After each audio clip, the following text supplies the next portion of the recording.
তারপর নৌকা আছে এটা হয়েছে।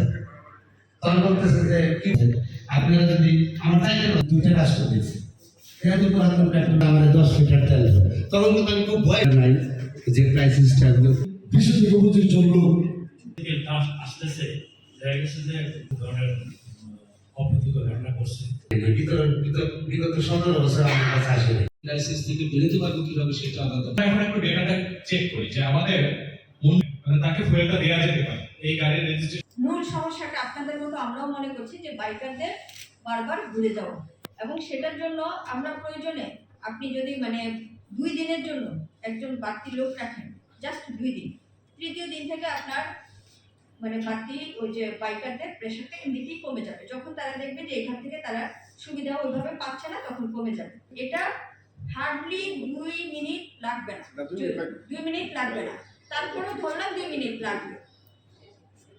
আমাদের এক ভাই বলেছেন যে এটার জন্য আমার সার্ভিস স্লো হয়ে যাচ্ছে, একটু হয়তো হবে, কিন্তু তারপরেও আপনি কিন্তু যে তেল নিতে এখানে আসার পরে ইনপুট দেওয়া শুরু করবেন বিষয়টা কিন্তু তা একজন স্টাফ থাকবে, ও লাইনের এক সাইড থেকে ইনপুট দিতে যাবে, এবং যখনই দেখবে যে সে তেল পাচ্ছে না, যখনই সেখানে করবে যে সে অলরেডি তেল নিয়ে নিচ্ছে, তেল পাচ্ছে না, তখন তাকে সেই মেসেজটা দিয়ে দেবে যে ভাই তুমি কিন্তু তেল পাবা না, তুমি কিন্তু অলরেডি অমুক ইয়া থেকে তেল দিছো এই গত 24 ঘন্টার ভিতরে, সো তুমি লাইন থেকে বের হয়ে যাও।